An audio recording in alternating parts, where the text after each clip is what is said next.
เ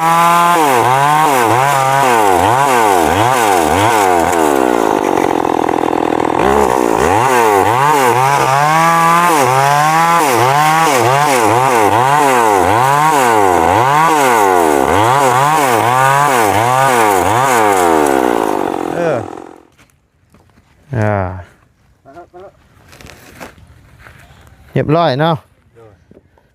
เป็นดมเจ็บแมวเนาะตัวใช้ปินเนาะอันนี้โอ้คักพอมันพอเลยบ่บัดนี้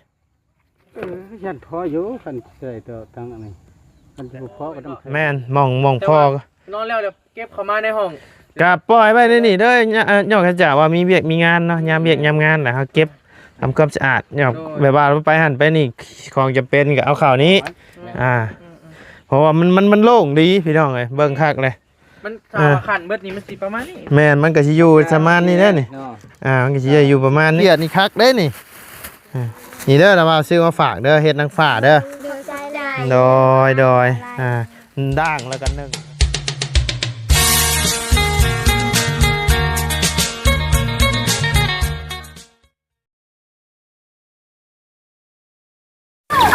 ยังบาทนี่ป๊อแล้วอันนี้หยาบไปบาทนี่พี่น้องเลยโอ้นะใช้ทางนี้เกือบเป็ดบ่ทางนี้ยังเดือดจิกโตเป็ดนะเบิดแล้วเอาก่อนเลยกับทักทายสบายดีเด้อเนาะพ่อแม่พี่น้อง FC เบิร์ดจะขู่สุขคนเนาะบอกว่าอยู่ในและต่างประเทศก็ยินดีต้อนรับเข้าสู่ช่องมาไล่คือเก่าพี่น้องเอากำลังวาสิกับพี่น้องพอดีเห็นน้องเพิ่นกำลังแลนบึ้นเกือบเป็ดเกือบไก่อยู่เนาะพอดีว่าทั้งอ้ายเราก็สิพาไม้น้ำเนาะแต่โคบเนาะบายดีเด้อจิไปใช้บัตรเกือบโมโอ้ยไอ้นี่กันเนาะพี่น้องเลยถิ่มโทรศัพท์ไม่ใช่อะไรกินนี่โอ้พี่น้องเกือบเป็ดเกือบโมเกือบไก่เนาะมาก็กินน้ำบัตรนี่มากินน้ำเป็นขี้เหื่อนได้ผ่นนะ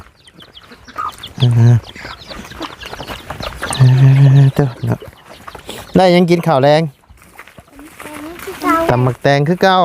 ไผเอาหมักแตงมาให้นอแซนนี่ทางนี้ก็กำลังสิพาไม้เนาะพาไม้เป็นลมเนาะ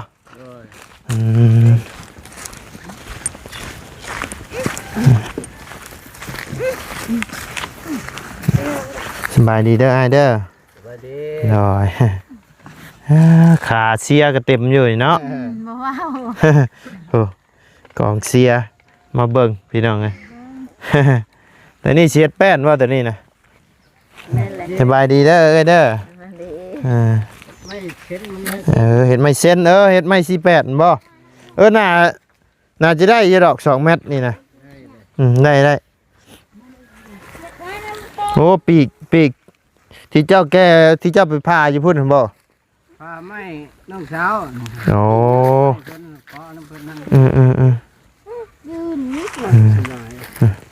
ว่าสบายอยู่เด้อยิงก็บ่ได้มันจะได้จากแพนนี่ช่องบ่เห็ดเป็นลมเนาะบ่ได้เห็ดใหญ่เป็นลม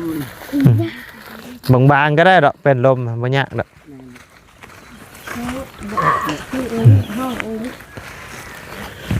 ใช้เราบ่ได้มีส่งใช่บ่ขี่ลายไปห้องหมอมาก็ยังขี่อยู่แล้วก็ใช้ชงเนาะขี่ทั้งห้างทั้งขี่ทั้งห้างตาเป็นปอกว่าหันเด้คนก็ลุยอยู่ใช้ได้อยู่บ่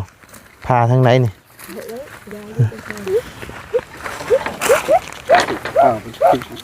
พาไปที่บ้านก่อนจีเรื่อยจี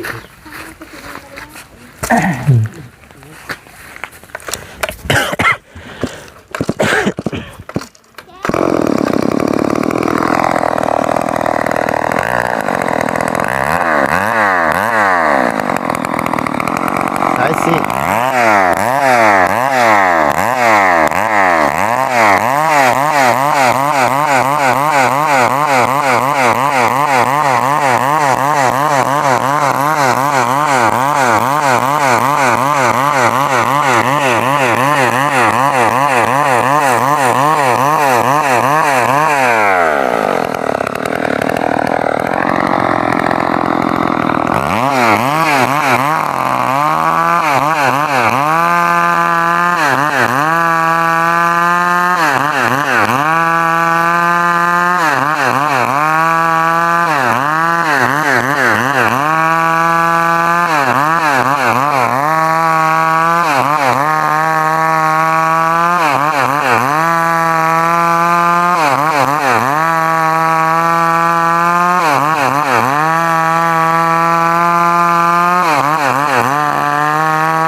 บ่พาอีกโตนึงเลยบ่โอ้เห็นแล้วทีเดียวเลย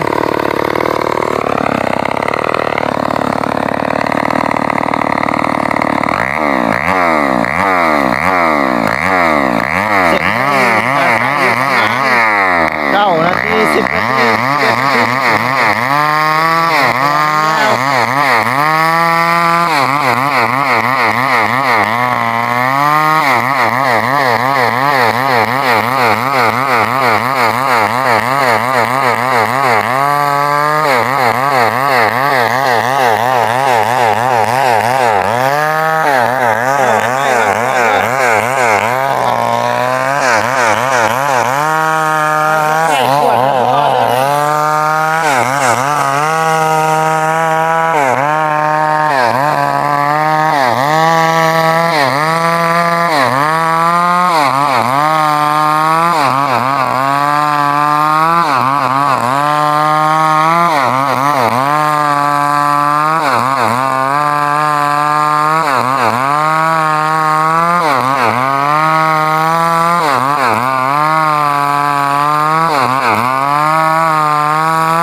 เป็นอะไรน้ำมันเบิด มาแฉบเบิดหูเนาะ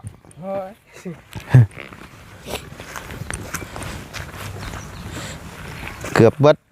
เกือบแล้วเนาะมันไหมมันยาวไป7 เมตรเม็ดปล่อย 7-8 เมตรพูดแล้วนี่ เช็ดคักเลย เบิดคักเลย กินเคาะ โอ้กินเคาะคักก็ดีเนาะ ติดยากนะติดยากแล้วมันกินเคาะหมดโยอากาศมันเฮาใส่บ่หยุดมันร้อนเด้มันกินบ่เบิ่เลย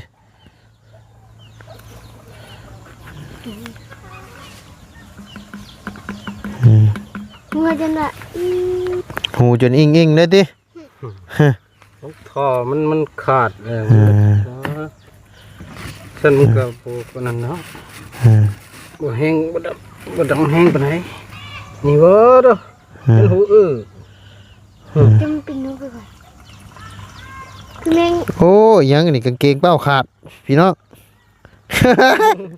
โอ้ย ปาดไม้จนชงขาด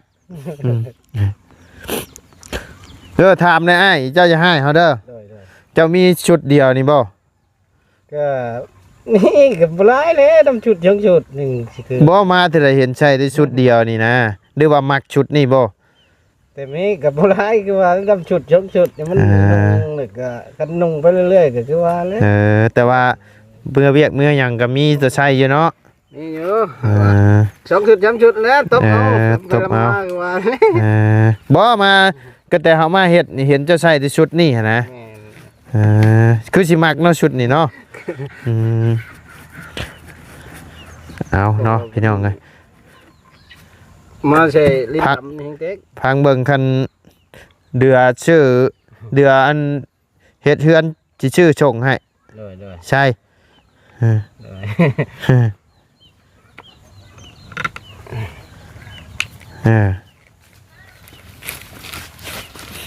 ติดยากแล้วบัดนี้ดิ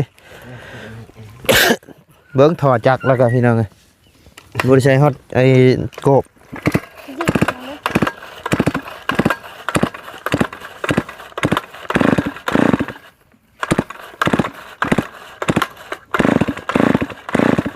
เมื่อยแล้วบัดนี้เนาะ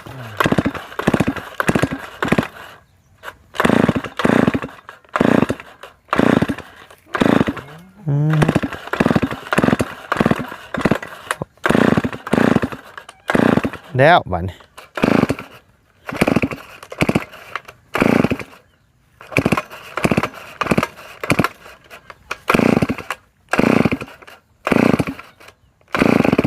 ได้แล้วน้ำมันหมดครับ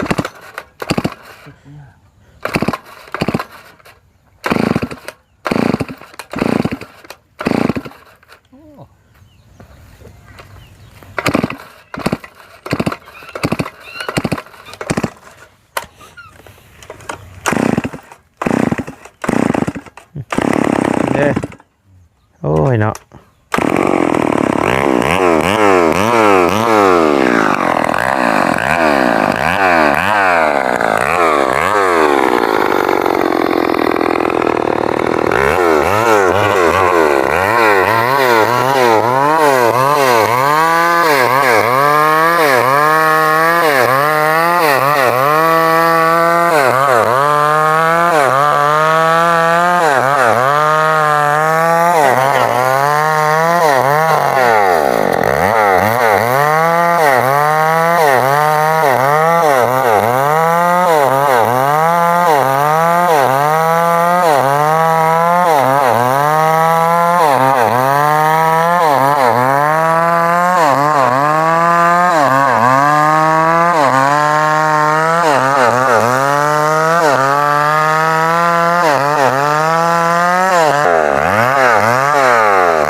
แตกจ้าเลย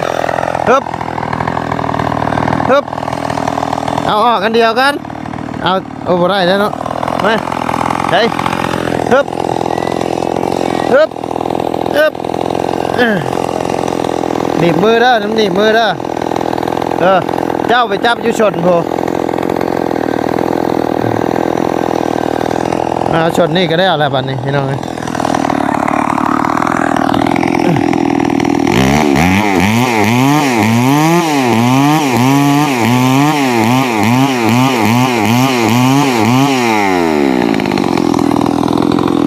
มาชนนี่บัดนี้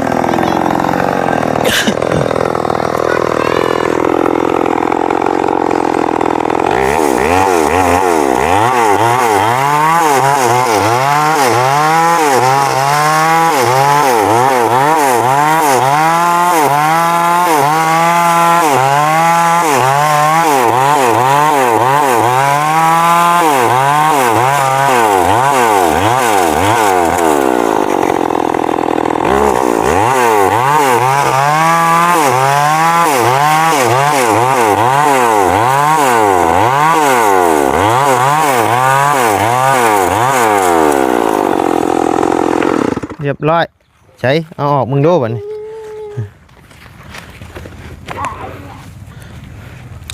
ฮึบย่อกลาง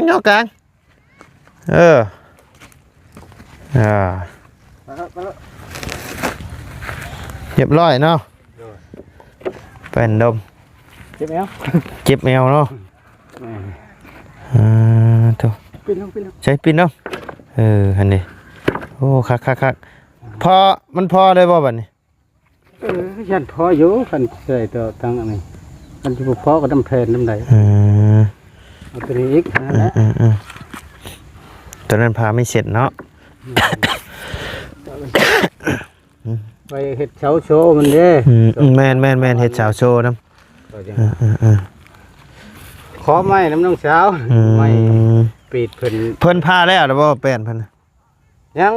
งบ่ผู้พาก็จังได๋เขาก็บ่ได้ไปเลยเจ้าก็เราพาแล้วหรือจักจักมันตายกี่นี่เจ้าไปนำกันบ่กับเราไปแต่มื้อกี้แต่ว่าวันนี้เราไปผู้เดียวจะหยกนี่แต่บ่ได้ไปเนาะเฮ็ดเวียกตัวเองแล้วก็เลยปะให้เพิ่นเฮ็ดโดยปะเพิ่นเฮ็ดผู้เดียวเพิ่นโอเคจ้ะป้าน้องตันเดี๋ยวไปเอาเฮ็ดให้น้องเพิ่นไว้กินก่อนซื้อเฮ็ดนางฟ้ามาพี่น้องเลยออกเมื่อปะกันเด้อไอ้เด้อมื้ออื่นพุ่นแหละพ่อกันโดยที่ว่าให้เป็นห้องโล่งนะบ่ชื่อก็ได้เต้บัดนี่คันว่าจงเป็นห้องจงเป็นห้องโล่งเนาะจะมักเป็นห้องโล่งเนาะตัวนี้เนาะเฮากับว่าเฮากับมักยุ่มเพราะว่าเฮาขึ้นไปเบิ่งแหละมันก็โล่งดีมันก็โล่งดีโอเคบ่ชื่อก็อย่ามีนี่แต่ว่าไปชื่อลูกติ้งเอาโอเคจะตามนั่นแหละเดี๋ยวเงินชวนที่เหลืออะไรก็จังว่ากระบอกแก้วเพิ่นเด้อที่เพิ่นมอบให้นะเพราะว่าเฮาเบิ่งขึ้นไปเบิ่งเนี่ยปะโด่งนี่มันก็ดีอีกแบบนะเพราะว่า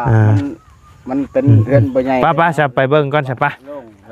ทาง FC เพิ่นท่านได้เบิ่งได้แบบว่าเฮาอธิบายให้เพิ่นเบิ่งนำ FC เพิ่นสิได้เบิ่งนำกันพี่น้องเอ้ยมันสิได้โล่งเลยเปลี่ยนแผนหน่อยนึงพี่น้องเอ้ยสิกั้นแต่ห้องเดียวห้องพ่อกับแม่นี่นอนอยู่นี่เนาะแบบบ่ต้องกั้นเนาะโอเคเปลี่ยนแผนหน่อยนึงพี่น้องเอ้ยเพราะว่าทั้งบ่ไล่ขึ้นไปเบิ่งแล้วกั้นเป็นห้องเดียวงามกว่าพี่น้องเอ้ยเบิ่งแหละกั้นห้องเดียวงามเนาะโอ้ยไอ้นี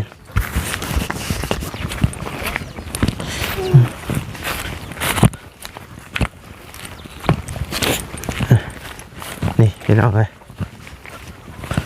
เพราะว่ามันกระเทินแหละนะและสิกั้นได้ห้องเดียวพี่น้องเลยอันนี้ปล่อยโล่งเลยแบบนี้ฮะ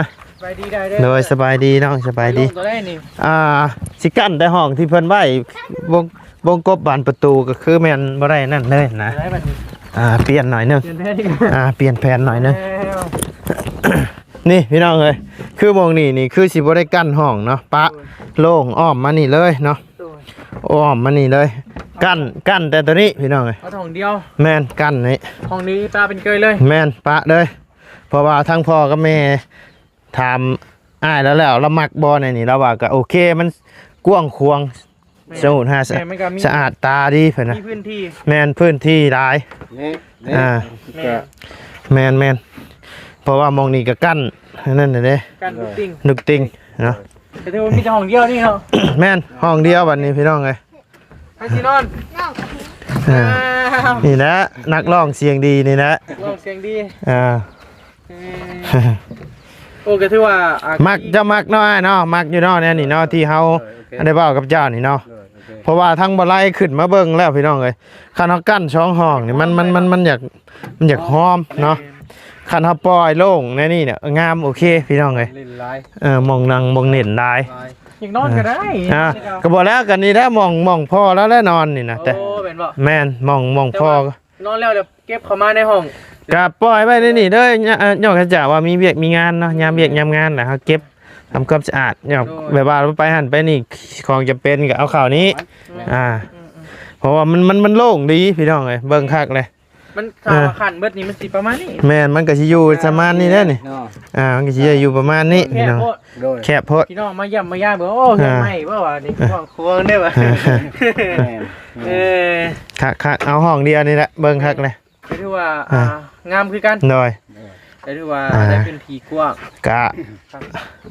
ทาง FC คิดว่าจังใดเนาะทางบ่ไล่คิดว่าสิเฮ็ดแน่นี่พี่น้องเอ้ย เปลี่ยนแผนหน่อยนึงเนาะทาง FC เห็นดีนำบ่เนาะ ลองคอมเมนต์ โดยคอมเมนต์มาเบิ่งเด้อเนาะพี่น้องเอ้ย คนคิดเห็นความเห็นสวยกัน หน่อย แนวใดจึงว่ากันอีกแต่ว่าอันนี้มันยังบ่แน่นอนดอกเขาว่าจะขันก็ได้คือ แม่นๆเฮาจะคั่นยามใดก็ได้อันนี้นะมันก็ มัน ง่ายๆ นิดหน่อยนึง แม่น พี่น้องเอ้ยเฮาอยากมื้อหน้ามื้อในเฮาอยาก ทางอ้ายเราอยากคั่นก็ให้เราคั่นได้ แม่น พี่น้อง แต่ว่า สำหรับโตเฮาเองนะเฮา ป้าเป็น พอเฮาขึ้นมาเบิ่งแหละมันเฮาปะไว้ทรงนี่น่ะงามกว่า โดย แม่น สิงามกว่า แม่ มันสิสะอาดตากว่า มันสิแนมขึ้นมาเนาะ หน่อย มันสิกว้างสิกว้างกว่านั่นแหละ ป้าสับพี่น้องเอ้ยมันสิค่ำสิมืดหน่อยเนาะ โอ้ย เดี๋ยว อ่า เมื่อก่อนบัดนี้ป้าไปเอาอันนั้นน้ำมาว่าวกันไป มีของฝากของต้อนแล้ว ชื่อเฮ็ดนะมาไว้ให้ที่แรกว่าพอสร้างเพิ่นมาอยู่พี่พอดีละเอาไว้แกงชูช่างเพิ่นกินเอาไปนึ่งไม่หยังกินเนาะพอไรมื้อแรกยังบ่มีบ่กินเลยก็ได้จ้ะ หาสิหนึ่งข้าวบ่ได้พอดีแล้วจ้ะหนึ่งเฮ็ดนางฟ้านี่กินนี่โอ้คันมีเขียดนี่ปนใช้กับเขียดนี่คักเด้นี่นี่เด้อเรามาซื้อมาฝากเด้อเฮ็ดนางฟ้าเด้อโดยด่างแล้วก็หนึ่งคักๆโอ้ยบีบสมบักนาวใส่หน่อยหนึงแซ่บ ของแรงก็เป็นอะไรซะ ฮะ ของแรงก็ กินข้าวแดงก่อนบ่ กินของแรงก่อนเด้อ โดย ไป กินเลยได้กินน้ำอยู่บ่ ใช่กินแล้วเฮ็ดนางฟ้า โดยโอเคจะป้าสบายดีเด้อพี่น้องเด้อโดยพบเจอกันมื้ออื่นเนาะพี่น้องเอ้ย